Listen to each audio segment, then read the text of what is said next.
Hi everybody, I'm Bree the Plant Lady, and today I wanted to make a video that would give you some cool ideas for plants that serve as a living mulch. So if you don't want to have to mulch anymore, this video is going to be all about plants that you can grow as a ground cover and kind of just leave them alone.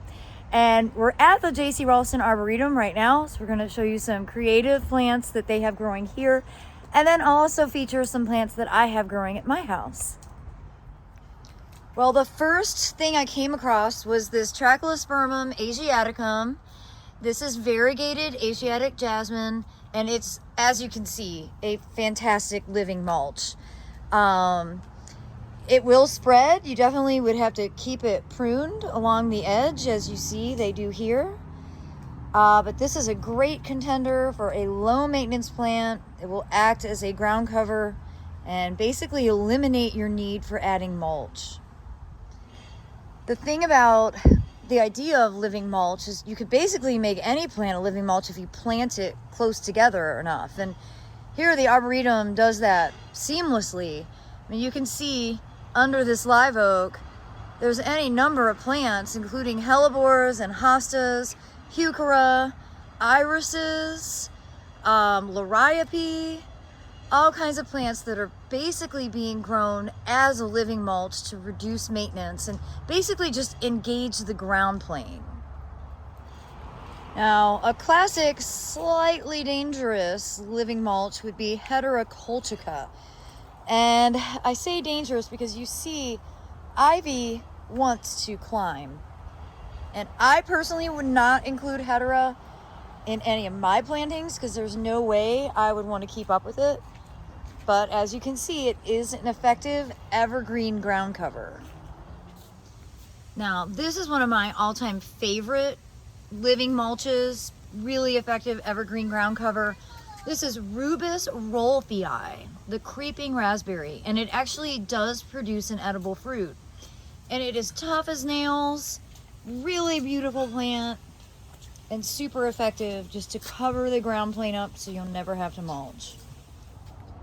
So this is a plant I don't currently have. I've grown it in the past and I love it. Seruma henryi is another really great living ground cover. Thing is, it's not totally evergreen, so it maybe doesn't check the box completely, but certainly during the warm summer growing season, it's a really effective herbaceous plant. Now, Saxifraga stolonifera, not just Windcliff silver, but really any variety. Fantastic, evergreen, super easy to grow living mulch. And you can see it here, actually like trailing over this raised bed. But I love Saxifrage in general. And, well, I highly recommend this. I also highly recommend Selaginella in general. There's quite a few different species, and you know, it looks really like tender and delicate, but it's tough as nails, and again, just a really effective living mulch ground cover. Now, ferns are actually great living mulches as well. Here's an adiantum, beautiful texture, you know, low maintenance. Of course, a lot of these are for shadier areas. And like I said earlier, basically anything could be used as a living ground cover if you plant it close enough. If you engage that ground plane, you have less open space for mulch. It just lowers your maintenance needs altogether. We are in the middle of Tricerta season. Here's one of the more famous ones, Imperial Banner. Really striking variegation with that, you know, gorgeous spotted bloom. And again, this will colonize and basically create a living mulch that isn't, I mean, it's deciduous. It dies to the ground. It's an herbaceous plant. But through the warm growing season, it fills in really effectively. So unlike a lot of plants that are summer active and winter dormant, arum has exactly the opposite habit. And this is a great bulbous plant, Arum metallicum, that can be used as a living mulch for the winter. So it's literally dormant all summer long. It's just starting to pop out of the ground And it'll look amazing until like mid-June. And you can see it's planted kind of all through in this shady understory. If you're looking for a living mulch ground cover that grows in a little more sun and actually flowers, Salvia niponica is a really great option. You can see it's got classic salvia flowers, nice buttery yellow, nice broad foliage, and definitely covers some real estate, as you can see here. Now, Tradescantia is always a good option. It's a living mulch, sun or shade. This is a variety called Cartouche Giant, and just easy to grow, spreads on its own, super low maintenance. I use traditional, like old-fashioned mums as a living ground cover. I love that they flower, usually late October. You can see these are just now in bud stage. And this is a great plant to be able to grow in more sun than shade. Now, Pachysandra is probably one of the original ground covers, living mulch applications. This is a nice one called Cut Leaf. So it's a little more interesting than Pachysandra procumbens. It has nice flowers, again, very drought tolerant, probably better in shade versus sun. Well, here we are coming up to a great living ground cover, no mulch application space. And you've got a lot of diversity represented here. Obviously, some weeding needs to be done, especially with ajuga, because it's not as efficient as filling in all the spaces. This looks like chocolate chip. But in here you've got phlox subulata and Veronica procumbens and Delosperma and thyme. What else do we see in here? You know, there's no questioning this Veronica is a really, really terrific evergreen ground cover, and it has sweet blue flowers in the spring. And you know, it looks really nice with this like ajuga running through it. It's far more efficient as a ground cover compared to ajuga. I really like the mix of all the stuff in here. There's a fair amount of pollinator activity as well. So if you have a sunny area, this spot is a pretty good place to come and see how ground covers will perform. So now we're at my house, and I want to show you some of the living ground cover kind of mulch replacements that I have employed here on my property, particularly in areas that are sort of difficult to get to, where I just really want them to be as low maintenance as possible. Now, some of what I have growing you already saw from the Arboretum, but you know, it's a different context. So let me turn this camera around and show you some of my favorite living mulches that I have growing here in my Zone 7 Central North Carolina garden. Well, right here off of the front door, I've got this bed that 2 years ago I renovated, and the goal was to make it so that I would not have to ever mulch here, and that goal has been met. And I've done it with a series of different grass-like plants, including the Ophiopogon right here, which has been actually really efficient ground cover. This is filled in really nicely. But I also have it mixed with a bunch of different Carex from the Evercolor series. So I don't remember all of their names, but if you look up Evercolor Carex, you'll see them. And that includes this one, Everillo, which is like all chartreuse. And then this really nice variegated one. There's, I think, 4 or 5 maybe in that series. And I tried to put at least a couple of each in this bed just to, again, fill in and provide evergreen living mulch. And it's, well, I mean, it's amazing how great it looks. And knowing this has only been planted about 2.5 years, you can see there's no open mulch space whatsoever. Now, if you followed me through the summer, you know that this phlox is really magnificent with regard to its pollinator attracting capacity, especially swallowtail butterflies. And though it's not really a ground cover because it's an upright phlox paniculata, I consider it to be kind of a living mulch because it just takes over a lot of space and it spreads really efficiently, sometimes too efficiently, but instead of fighting it, I'm going to lean into it. Now, I do mow this down typically in December, and then basically it just has the basal rosettes at the ground plane. Now, across the way, I've also been trying to get better ground plane coverage, less mulching. This is a difficult stretch to get mulch to. So a good stand of ajuga here. And then I planted a bunch of the Carex. I think this is Carex pennsylvanica. Again, to fill in open spaces. And then, of course, direct seeding carrots is one of my strategies. I happen to love annual plants or biennial plants, and carrots are just one of those things that not only do they, take up open mulch space, they provide a lot of food for the swallowtail caterpillars, which if you can see here, there's lots of empty stalks, and that's where the swallowtails have been munching. I'm looking for caterpillars right now. Of course, I don't see any, although I'm sure there are still some that are active here. Aha, here's one. Right here.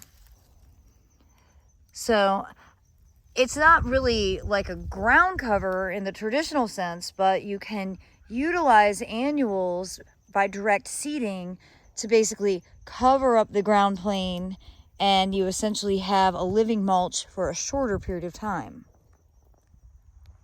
Now, sedums are always a good idea, and I think this is sedum album, although to be honest, I have lost track. But this is just a great hardy evergreen ground cover sedum. It grows in sun or shade. It actually does really well in shade, but it will tolerate sun. And that's just a great thing to, again, just fill in around other plants. You can see, hopefully by next year, it will take over the rest of this border, and then I won't actually even have to mulch along the edge. So here on the north side of the house, I've been very intentional about trying to get living mulches established, because this is the hardest place to get mulch to, and I really do the least amount of maintenance on this side of the house. So again, Carex have filled in really nicely, and I don't know the name of this one, but it's definitely kind of colonized and spread and just doing its job great. Of course, Solomon seal is, getting ready to go dormant now, but this is another one that's great just to sort of fill in the gaps. And I think this is Silver Scepter Carex, and it's really quite impressive. You see how large it is. Mixed in here also, though, are Tricertus. And, Tricertus is such a great plant. I just want to show you that Reginald loves these big clumps of Carex. It's like definitely his favorite plant in the garden. And he spends a lot of his day doing that. I think Tricertus are a plant that definitely deserve a lot more attention, and more people should be growing them in gardens. I mentioned arum yesterday at the Arboretum. You see mine are just starting to unfurl. And of course, hellebores are great for filling in gaps. This oxalis is kind of a nice kind of fill in. So it's not even that it's just like one type of plant acting as the living mulch. You can get a lot of different plants that will kind of compensate throughout the year and ultimately reduce your need for mulching. So as I pan down along this north side border, you'll actually see a lot of different things intermingling, including that rubus rolfii that I talked about yesterday at the Arboretum, and Sedum kamschaticum, which is a great super low maintenance, perennial sedum. I'm kind of embarrassed to show you this up close. I have done no maintenance whatsoever, but the bottom line is the plants are doing what they need to do to survive, and I'm not having to assist them. And sometimes that's the real goal. So again, you can see great stand of ajuga here going into adiantum, and then lots of sedum as a ground plane coverage on this side. Now over here, I was saying I love to use chrysanthemums, like old-fashioned mums, as a living mulch. And here's a great example of one that also, you know, they're not blooming yet because it's too early in October for them to flower. But you can see it just, you know, fills in all the open space. And at the end of the season, usually sometime mid-December, I literally just take a push mower and I mow it down, and all that organic matter decomposes in place. On the sunnier section, this lantana Chapel Hill Gold has been reliably perennial. And you can see it here mixed with sweet potatoes and more mums and Escholzia, the California poppy, kind of self-sow around. So that's actually a nice combination. And of course, this lantana has been perennial here in Zone 7, and it's an excellent summer flowering living mulch ground cover. Now, you know I love annuals and I love food crops, and so here's a great example of a living mulch, a combination of the Treasure Island sweet potatoes and self-sowing arugula. And I haven't planted arugula seed in like 8 years. This just continuously self-sows, and I always have arugula ready to eat. This is one of my absolute favorite examples of how you can utilize a really practical, low maintenance, edible to cover up the ground, to provide you ample harvest, and also to help deter animals. Animals do not like the flavor of arugula foliage. So you'll notice all these sweet potatoes, none of these sweet potatoes have been eaten by deer. In all of the other areas of my garden where I have sweet potatoes, the deer have been eating the foliage down to nothing. But because of the adjacency of the arugula, this patch is safe. I know I featured this before. This is either gloxinia or seemania. I can't figure out what the proper name is anymore, but the cultivar is Evita, and it's just a great gesneriid. Here it is growing in a lot of shade. You can see, again, it's a fantastic, you know, living mulch ground cover. But this also grows in full sun. Let me show you what that patch looks like. Here is the Evita growing in full sun, and it looks really extraordinary. I think it actually looks better with brighter exposure than in that denser shaded area. Doing a great job just filling in the gaps, growing literally around the base of blueberries. Now this Blackeyed Susan vine is another example of a plant that can act as a living mulch. You know, I didn't intend for it to be a complete ground cover in here, but I decided to not fight nature. And of course, its tendency is to climb up, which it does quite efficiently. But I also really happen to love it as a plant just to, again, cover the ground plane. Has really pretty flowers. I haven't needed to water it, and it self-sows year after year. Now, people always talk about mint and how you shouldn't plant it. And there are a few exceptions to that rule. I happen to use a lot of mint in cooking, and we like making mojitos. And we have this mint planted here in the ground. Of course, it's surrounded by concrete, so it hasn't posed a threat as an invasive.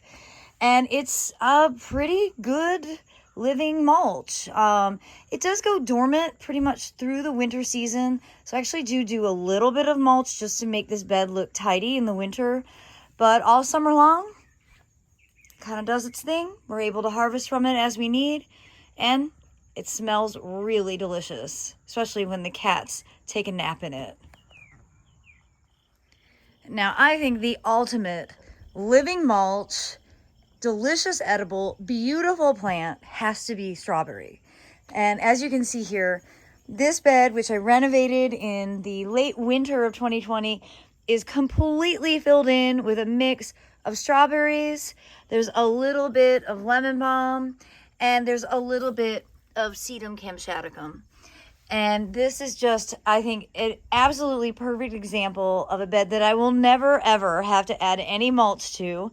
And I actually get to enjoy harvest from it every spring. And I enjoy the evergreen foliage all year long. Well, I hope this video will serve as inspiration for you to think more critically about ground plane coverage, aka growing living mulches. And I encourage you to grow woody, herbaceous, and annual plants in a way that just covers the ground plane and creates a dynamic space. As you can see here, I've got another round of buckwheat that's just germinating, and this will act essentially as a green mulch, flowering and providing nectar for pollinators up until we have really cold temperatures around the holidays. So truly, the sky is the limit for the plants that you can choose to grow as a ground cover and reduce your need for buying mulch, and ultimately those plants will help smother out unwanted weeds. Well, be sure to subscribe to the Breathe the Plant Lady YouTube channel for more practical gardening advice right here from my Zone 7 Central North Carolina garden. And as always, thanks so much for watching, everybody. Happy gardening.